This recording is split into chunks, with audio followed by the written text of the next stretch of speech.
বন্ধুরা, আজ একটি সাফল্যের গল্প শোনাবো আপনাদের। সেটি হলো আমাদের হাসান ভাইয়ের। আমরা এগিয়ে যাচ্ছি সেই হাসান ভাইয়ের সেই খামারের দিকে, মানে সেখানে উনি কৃষি খামার করে তুলেছেন। ওই যে দেখা যাচ্ছে যে ঘরটি, সেটি হাসান ভাই তুলেছেন। চারিদিকে ধুধু করছে, তার ভিতরে একটি ঘর। খুব সুন্দর দেখায়, খুব সুন্দর দেখা যায়। তাই আজ এই সকল বিষয় হাসান ভাইয়ের সাথে কথা বলার চেষ্টা করব। হাসান ভাইয়ের কি বলে আজ শুনবো আমরা। হাসান ভাই। জি ভাই। আলম ভাই। জি, কেমন আছেন? আলহামদুলিল্লাহ। আলম ভাই। জি, অনেকদিন পরে দেখা আপনার সাথে। দেখা। হ্যাঁ, তো আমি বলি, আপনি কি বলতেছেন সেটা আগে বলালই। আলম ভাইয়ের সঙ্গে তো আমার সম্পর্ক করোনার আগ থেকে, বা করোনা যখন শেষ হয় তখন থেকে। তো আমি কিন্তু খুব রাগী মানুষ, এটা আলম ভাইও জানে বা আমার যারা চিনে। তো আলম ভাইয়ের সাথে আমার দুইটা কমিটমেন্ট ব্রেক হয়েছিল। আচ্ছা আচ্ছা। তো যে কারণে আলম ভাইয়ের সাথে আমি কথা বলি নাই। আলম ভাই আমার সাথে অনেকদিন ফোন দিছে। পরে আমি একদিন মনির ভাইরে বললাম, আলম ভাইরে বললেন আমি এই দুইটা কারণে রাগ করছি বলছিলাম তো। কিন্তু অন্য মানুষ রাগ করলে এই কথা বলবে না, কেন রাগ করবে না। তো পরবর্তীতে চিন্তা করলাম যে থাক, ভাই ব্রাদার রাগ গুসা করে থেকে লাভ কি। একদিন হঠাৎ করে ভাগ্য গোলচারে দেখা হলো। এখন আলম ভাই। জি ভাই। তো অনেকদিন পরে আসলেন, খাওয়া দাওয়া করলাম এবং মুরগি দিয়ে খাইলাম এখানে আপনার এখানে। এই যে ঘর, এটা একটা সুন্দর একটা ঘর, এটার পিছনে আমরা বসে রয়েছি। এখানে অনেক বাতাস, ঠান্ডা। আমার এই যে বিছানাটা মনে হয় যে এখানে ঘুমাই, 1-1.5 ঘন্টা ঘুমাইতে পারলে হয়তো শরীরটা আরো ভালো লাগতো। আর হাসান ভাইকে তো পায়ে আরো খুশি হইলাম। কারণ হইলো কি, আপনারে পাওয়া মানে এখন তো নতুন করে কোনো বন্ধু বান্ধব হয় না। না না না, আমার আসলে তো বন্ধু বান্ধব নাই, হয় না। তাই আমাদের আগের যেই মনের মিলটা, পরিচিতিটা, তাই আমরা একটু ঝালাই করতেছি আর কি। এই ঝালাই করে চলি আর কি। তবে আলম ভাই। হ্যাঁ ভাই। একটু যন্ত্রণায় আছি। কি ধরনের? ধরেন যে আমার সাথে দুজন ভাই আছে, তো জানেন। জি। তো অনেকেই দূর থেকে ভাবে যে আমি মোটামুটি কয়েক কোটি টাকা পাইছি দুই ভাইয়ের কাছ থেকে। হ্যাঁ, অনেকেই বলে এটা, অনেকেই জানে এটা বিষয়। তো ভাবনা, তাদের ভাবনা আর কি। এটা সেকেন্ড কথা হচ্ছে যে আসলে পারি না, পারবো না কোনো অর্থ নাই। ধরেন আমরা তো 20-25 বছর পড়াশোনা করছি। তারপরে কৃষি কাজ বলেন বা যে কোনো কাজই বলেন, এটা পরিচালনা ক্ষমতা থাকতে হয়। তো আপনি তো জানেন যে আমরা কিন্তু সেই কাজগুলো করে আসছি। পরিচালনার কাজটা করে আসছি। ধরেন ভ্যারাইটি, মানে বিভিন্ন টাইপের লোকের সঙ্গে আমাদের কাজ করার অভিজ্ঞতা আছে। এখন ধরেন আমাদের মাস্টাররা কাজ করে, ওনারা কিন্তু কৃষি ভালো বুঝেন। তো এক টাইপের লোক, মানে যারা যেই কাজটা করে। তো আমি গত 2 দিন নিজে নীরব ছিলাম। আচ্ছা, মানে কেউ ভাবে আমি মনে হয় এটা জানিও না, পারিও না, বুঝিও না, করতেও পারবো না। এটা ঠিক না। মানুষ চেষ্টা করলে সবই হয়। আমি বলছি যে এই কাজটা আলম ভাই 10 দিনে পারবে। যে আমি যদি চেষ্টা করি, সেটা 10 দিনে না পারলেও 15 দিনে পারবো, 20 দিনে পারবো।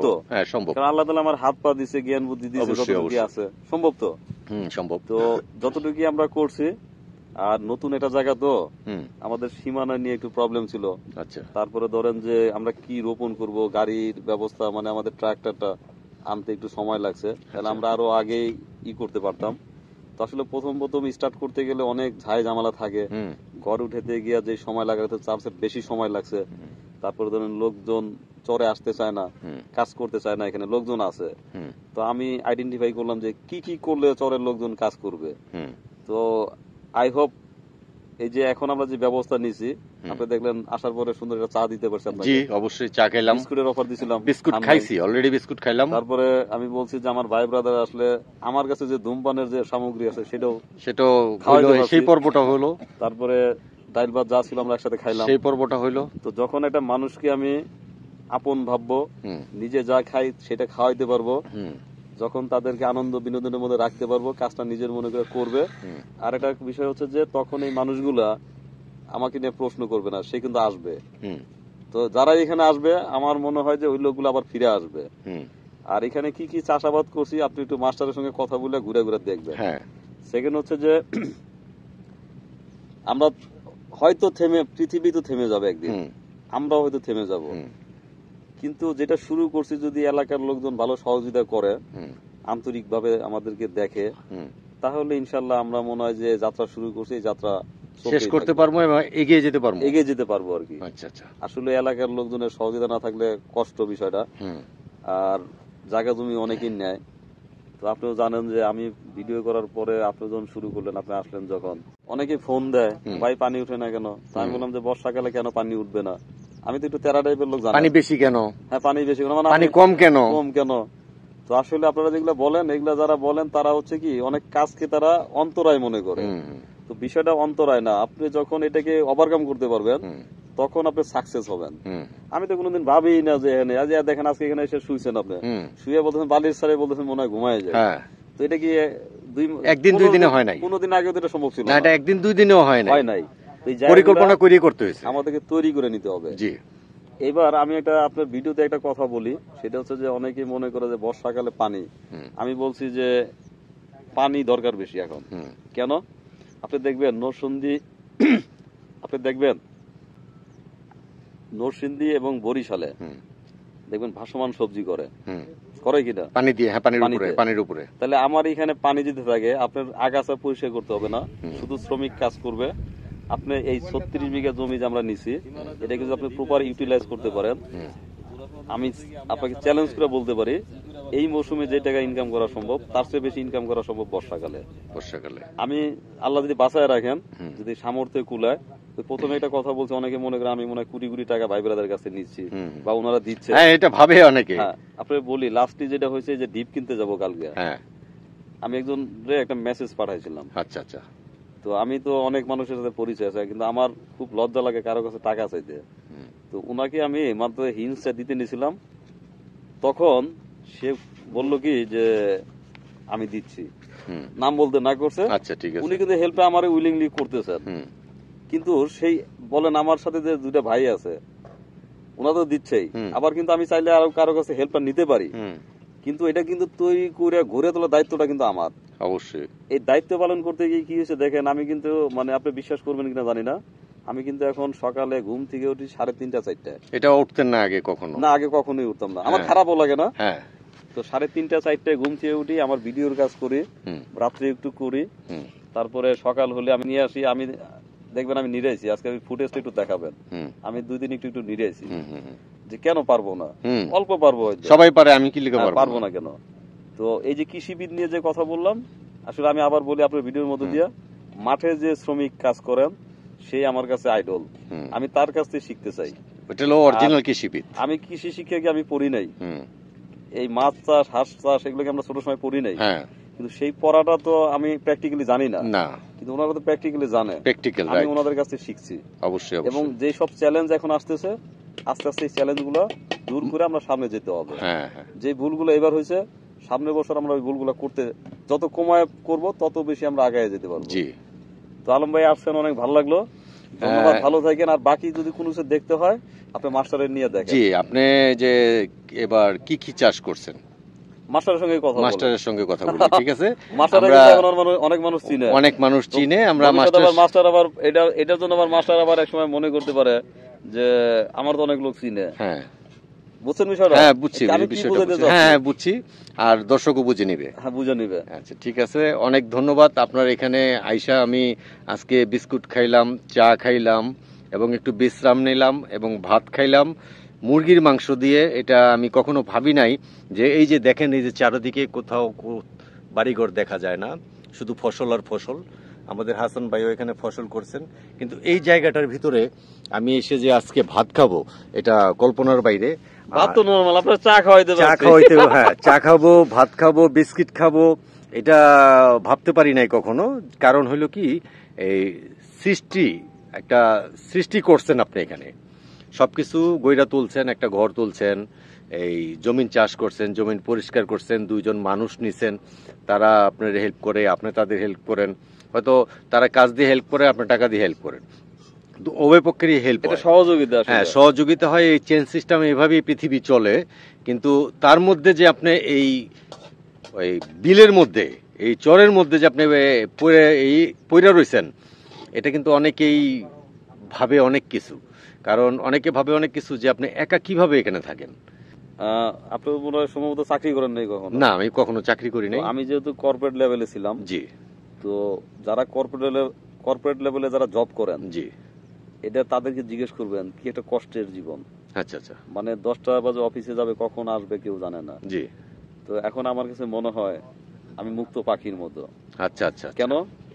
আমার দায়বদ্ধতা আছে কিন্তু সীমাবদ্ধতা নাই। সীমাবদ্ধতা মানে আমি দায়িত্বটা পালন করতে হয় আমার, কিন্তু সীমাবদ্ধতা নাই আমি কতটুকু করবো। হ্যাঁ, এখন মনে করি এখানে কাজ হচ্ছে, আমি একটু ইচ্ছা করলে একটু ঘুমাইতে পারি, জি, ইচ্ছা হলে আমি মোবাইল ধরবো না, জি, বুঝছেন? জি, তো ওই কর্পোরেট লেভেলে যারা করেন এখন হয়তো তারা সামাজিক স্ট্যাটাস দেখাইতে যায় অনেক কিছু মেনটেন করতে হয়। হ্যাঁ, কিন্তু আমি এখন, আমাকে এক লোক আজকে জিজ্ঞেস করছে আপনি কি করেন, আমি বললাম ক্ষেত খামারে কাজ করি। হ্যাঁ, সে বিশ্বাস করে না। এখন আমি তো আগে আর জোর করে বিশ্বাস করানোর কিছু না, কিছু করার না, কারণ আমি যে লাইফ লিড করতাম, জি, তো সেখানে আমার অনেক মেন্টাল প্রেসার ছিল, জি, কিন্তু এখন আমার স্বপ্নের প্রেসার আছে। জি, জি, মানসিক প্রেসার নাই, জি, জি, স্বপ্নের জায়গাগুলো আমাকে চাপ তৈরি করে। এটা কি এক ধরনের উদ্যোক্তা বলা যায় আপনাকে? না, উদ্যোক্তা অনেক বড় বিষয়। হ্যাঁ, উদ্যোক্তা অনেক আপনি বড় তো বিষয়। অলরেডি বড় বিষয় করে ফেলছেন। না না না, আমার কাছে এটা মনে হয় না। কত বিঘা জমি চাষ করছেন সেটা তো আপনি একটা উদ্যোক্তার মধ্যেই পড়েন না ভাই, আমি বলি এটা তো শুরুতে আর কি উদ্যোক্তা বলা যায় না। আমরা একটা শুরু করছি, আর আপনি যদি না শুরু করছেন, শুরু তো শেষও আছে, শেষ তো অবশ্যই দেখবেন তো অবশ্যই। ওই শেষ হলে তো আপনি শেষ হয়ে গেলেন। না না, শেষ যেরকম আপনি একটা গাছ বুনলেন, সেটা ফসল দিল আপনাকে, ওই পর্যন্ত তো আপনার শেষ। হ্যাঁ, ওই পর্যন্ত শেষ হতে পারেন, কিন্তু যদি স্বপ্নের জায়গাটা যদি শেষ হয়ে যায়, না, স্বপ্নের জায়গা শেষ হয় না, তাহলে তো আগাইতে পারবেন না। স্বপ্নের জায়গা কখনো শেষ হয় না। কারণ শেষ হয় না কেন? আপনি ওই গাছ শেষ হয়ে গেলে আবার আরেকটা গাছ বুনবেন, স্বপ্নটা থেকেই যায়। তো যাক, আপনি স্বপ্নে মাধ্যমেই থাকেন, সফল হন, দোয়া করি আপনি আরো এগিয়ে যান। এখন আমি মাস্টার সাহেবের কাছে যাব। আপনার সঙ্গে কথা বলার আগে আমি আপনার ভিডিওতে একটা মেসেজ দিতে চাই। আচ্ছা, মেসেজটা একটু শুনি। এই যে আপনার আমাদের এখানে যেগুলো হচ্ছে, আমার ভিডিওতে যারা দেখেন আপনাদের তো একটা দর্শক আছে। তো আমাদের এখানে আমরা কিন্তু ঢাকার একেবারে কাছে, যেহেতু এই জায়গাগুলো আমরা নিয়েছি, তো আমাদের এখানে তো আমরা মোটামুটি অর্গানিক পদ্ধতিতে কাজগুলো করছি। তো আসলে এটা ফ্যামিলি এন্টারটেইনমেন্টের একটা জায়গা হবে।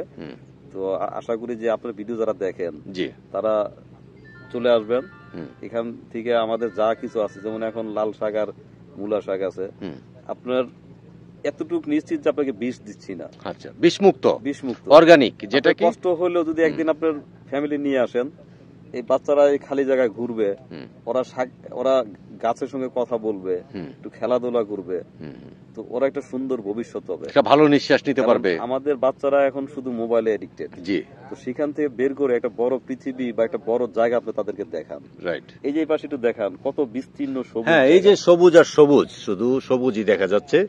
এখানকার অক্সিজেনটাও খুব ফ্রেশ, অক্সিজেন তো ভালো। যদি এই সবুজটা সে দেখে, যত দূর দেখবে তার দৃষ্টির সীমানা তত বাড়বে। এখন ঢাকায়, আপনারা তো ঢাকায় থাকেন, আপনার তো ঢাকায় নিজের বাড়িও আছে, তো দেখেন দেয়ালগুলা কত কাছে কাছে, অর্থাৎ এক সময় ঘোলা দেখা যায় চোখে। একটা গবেষণা বলছে যে আগামী 2050 সালের মধ্যে হয়তো পৃথিবীর অর্ধেক বাচ্চা বা অর্ধেক মানুষ দৃষ্টিশক্তি কমে যাবে, শুধু দেয়ালে বন্দী থাকার কারণে।